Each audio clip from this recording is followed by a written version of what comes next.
wife, and between a father and his young daughter still living in his house. Numbers 31. The Lord said to Moses, "Take vengeance on the Midianites for the Israelites. After that, you will be gathered to your people." So Moses said to the people, "Arm some of your men to go to war against the Midianites and to carry out the Lord's vengeance on them. Send into battle 1,000 men from each of the tribes of Israel." So 12,000 men armed for battle, 1,000 from each tribe, were supplied from the clans of Israel. Moses sent them into battle, 1,000 from each tribe, along with Phinehas son of Eleazar, the priest, who took with him articles from the sanctuary and the trumpets for signaling. They fought against Midian, as the Lord commanded Moses, and killed every man. Among their victims were Evi, Rekem, Zur, Hur and Reba, the 5 kings of Midian. They also killed Balaam son of Beor with the sword. The Israelites captured the Midianite women and children and took all the Midianite herds, flocks and goods as plunder.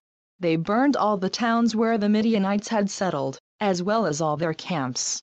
They took all the plunder and spoils, including the people and animals, and brought the captives, spoils and plunder to Moses and Eleazar the priest and the Israelite assembly at their camp on the plains of Moab, by the Jordan across from Jericho. Moses, Eleazar the priest and all the leaders of the community went to meet them outside the camp.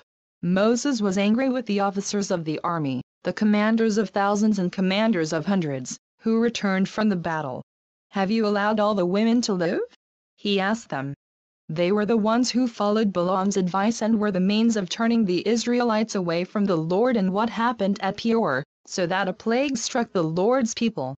Now kill all the boys, and kill every woman who has slept with a man. But save for yourselves every girl who has never slept with a man. All of you who have killed anyone or touched anyone who was killed must stay outside the camp 7 days. On the 3rd and 7th days you must purify yourselves and your captives. Purify every garment as well as everything made of leather, goat hair or wood." Then Eleazar the priest said to the soldiers who had gone into battle, "This is the requirement of the law that the Lord gave Moses. Gold, silver, bronze, iron, tin, lead, and anything else that can withstand fire must be put through the fire, and then it will be clean. But it must also be purified with the water of cleansing. And whatever cannot withstand fire must be put through that water. On the 7th day wash your clothes and you will be clean. Then you may come into the camp."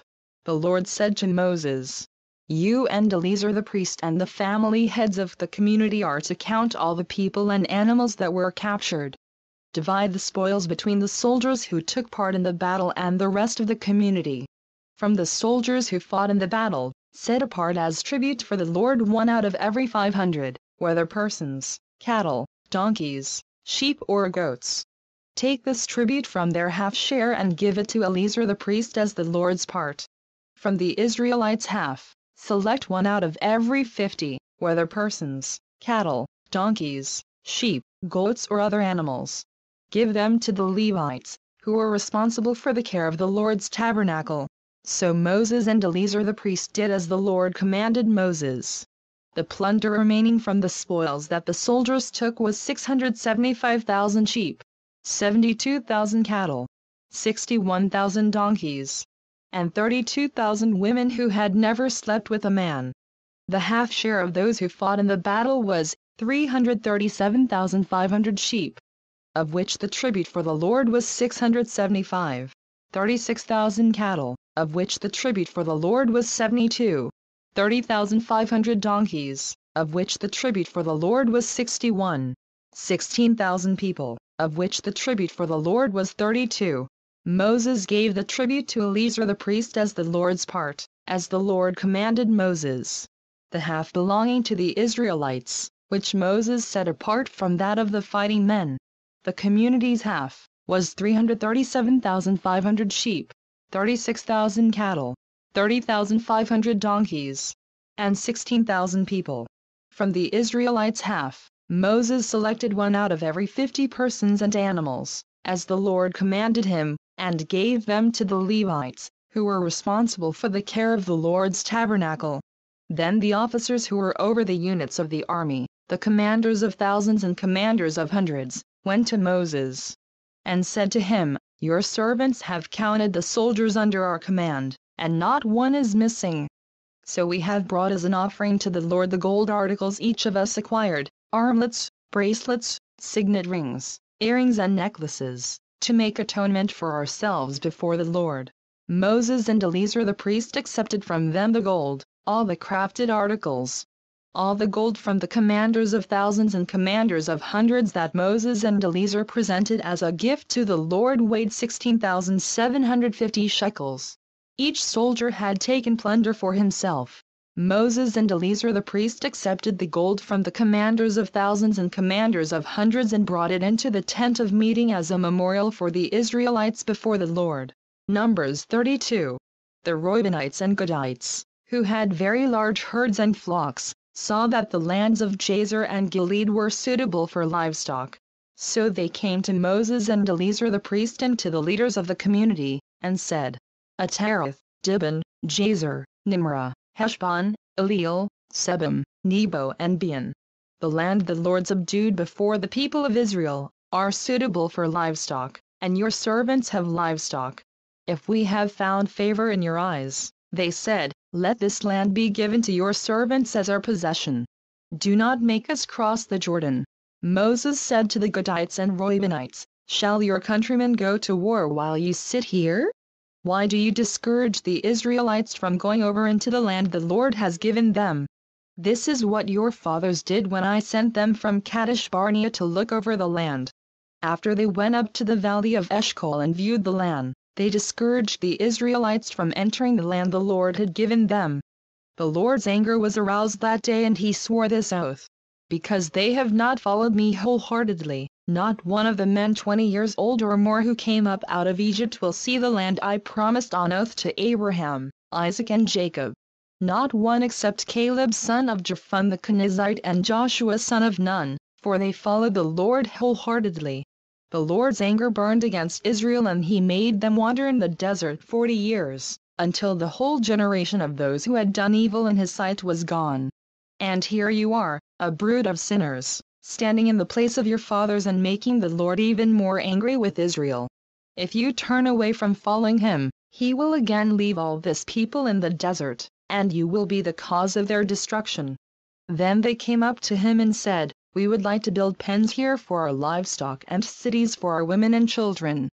But we are ready to arm ourselves and go ahead of the Israelites until we have brought them to their place.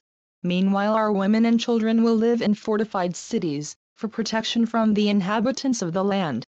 We will not return to our homes until every Israelite has received his inheritance.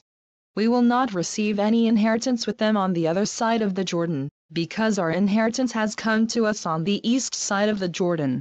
Then Moses said to them, "If you will do this, if you will arm yourselves before the Lord for battle, and if all of you will go armed over the Jordan before the Lord until he has driven his enemies out before him, then when the land is subdued before the Lord, you may return and be free from your obligation to the Lord and to Israel.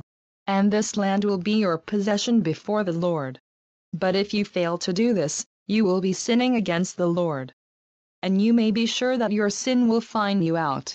Build cities for your women and children, and pens for your flocks, but do what you have promised." The Gadites and Reubenites said to Moses, "We your servants will do as our Lord commands.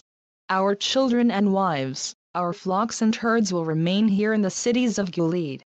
But your servants, every man armed for battle, will cross over to fight before the Lord, just as our Lord says."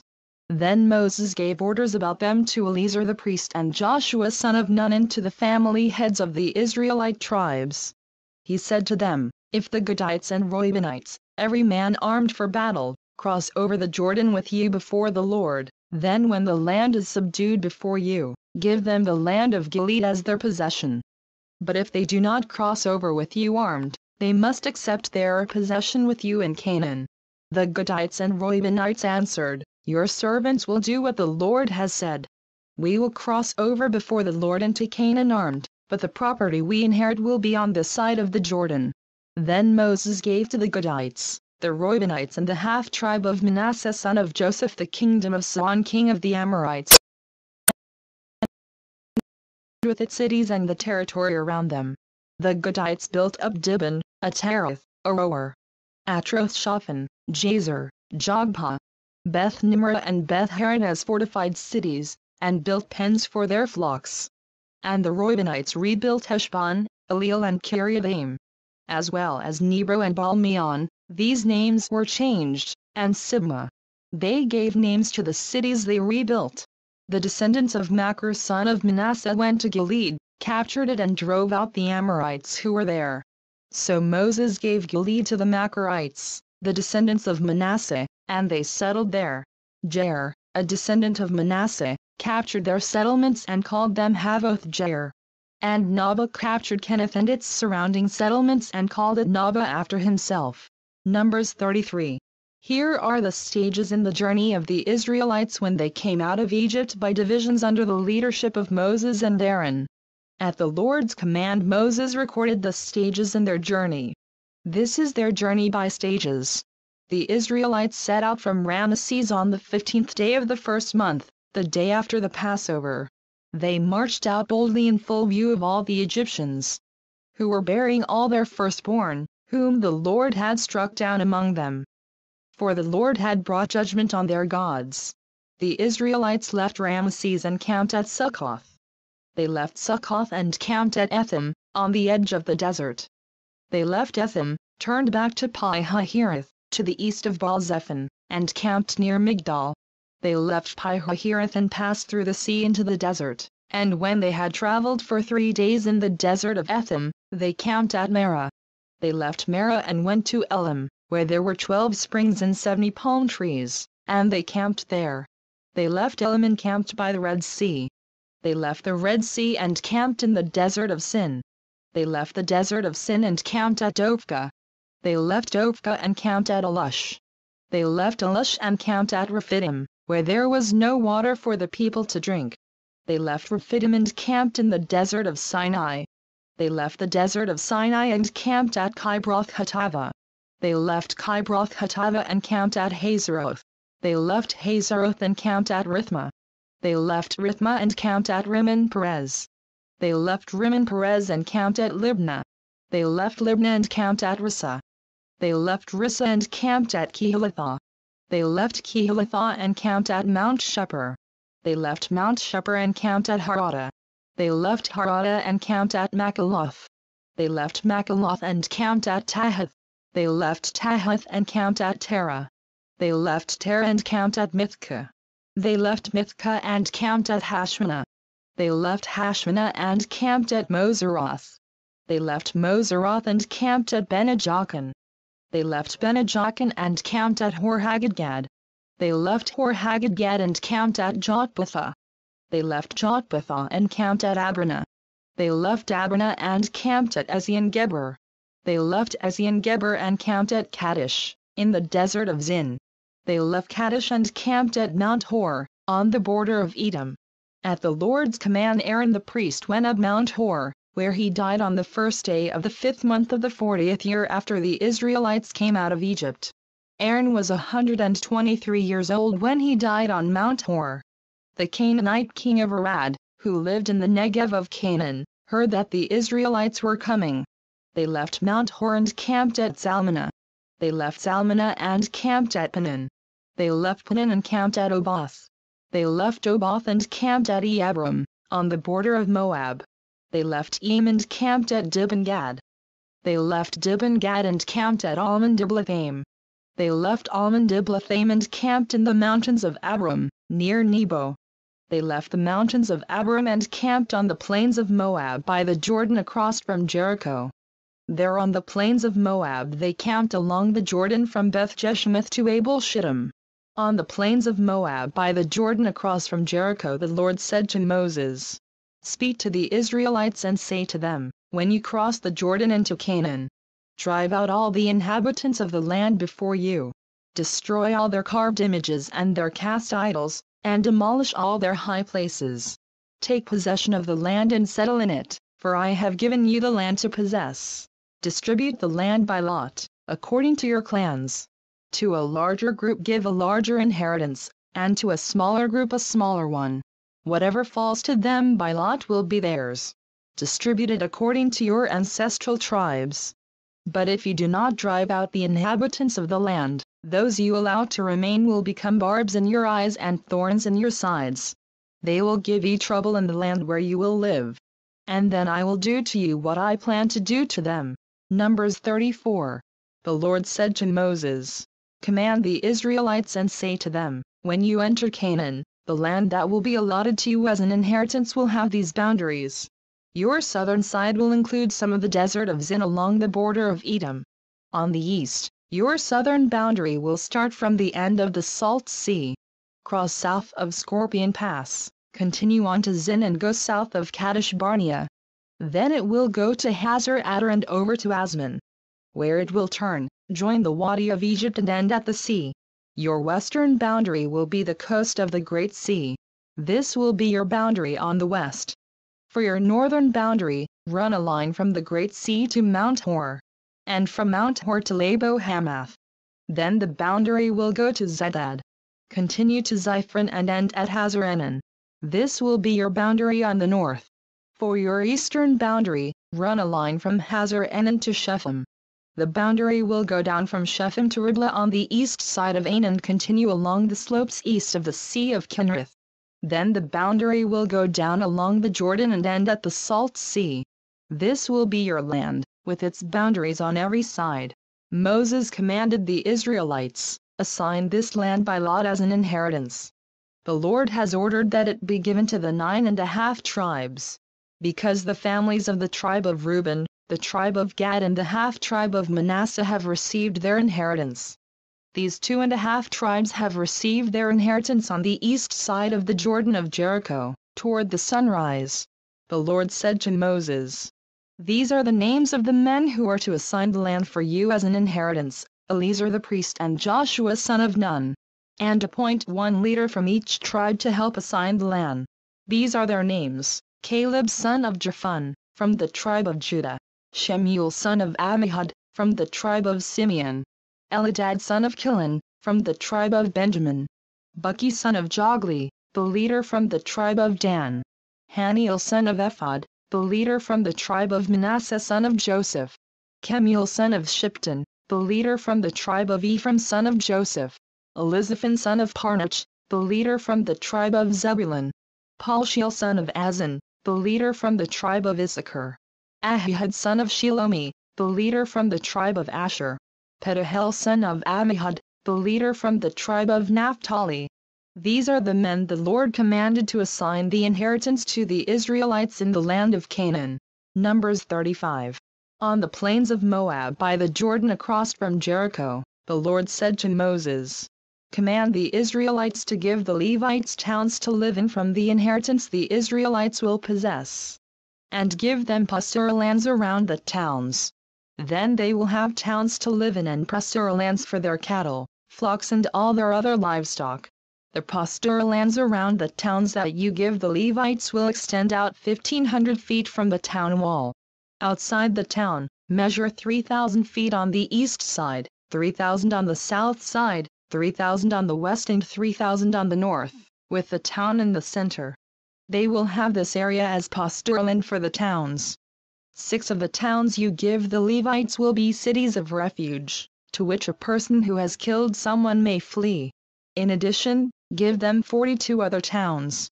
In all you must give the Levites 48 towns, together with their pasture lands. The towns you give the Levites from the land the Israelites possess are to be given in proportion to the inheritance of each tribe. Take many towns from a tribe that has many, but few from one that has few." Then the Lord said to Moses, "Speak to the Israelites and say to them, when you cross the Jordan into Canaan, select some towns to be your cities of refuge, to which a person who has killed someone accidentally may flee. They will be places of refuge from the avenger. Accused of murder may not die before he stands trial before the assembly. These 6 towns you give will be your cities of refuge. Give 3 on the side of the Jordan and 3 in Canaan as cities of refuge. These 6 towns will be a place of refuge for Israelites, aliens and any other people living among them, so that anyone who has killed another accidentally can flee there. If a man strikes someone with an iron object so that he dies, he is a murderer. The murderer shall be put to death. Or if anyone has a stone in his hand that could kill, and he strikes someone so that he dies, he is a murderer. The murderer shall be put to death. Or if anyone has a wooden object in his hand that could kill, and he hits someone so that he dies, he is a murderer. The murderer shall be put to death. The avenger of blood shall put the murderer to death. When he meets him, he shall put him to death. If anyone with malice aforethought shoves another or throws something at him intentionally so that he dies, or if in hostility he hits him with his fists so that he dies, that person shall be put to death. He is a murderer. The avenger of blood shall put the murderer to death when he meets him. But if without hostility someone suddenly shoves another or throws something at him unintentionally, or, without seeing him, drops a stone on him that could kill him, and he dies, then since he was not his enemy and he did not intend to harm him, the assembly must judge between him and the avenger of blood according to these regulations. The assembly must protect the one accused of murder from the avenger of blood and send him back to the city of refuge to which he fled. He must stay there until the death of the high priest, who was anointed with the holy oil. But if the accused ever goes outside the limits of the city of refuge to which he has fled, and the avenger of blood finds him outside the city, the avenger of blood may kill the accused without being guilty of murder. The accused must stay in his city of refuge until the death of the high priest. Only after the death of the high priest may he return to his own property. These are to be legal requirements for you throughout the generations to come, wherever you live. Anyone who kills a person is to be put to death as a murderer only on the testimony of witnesses. But no one is to be put to death on the testimony of only one witness. Do not accept a ransom for the life of a murderer, who deserves to die. He must surely be put to death. Do not accept a ransom for anyone who has fled to a city of refuge and so allow him to go back and live on his own land before the death of the high priest. Do not pollute the land where you are.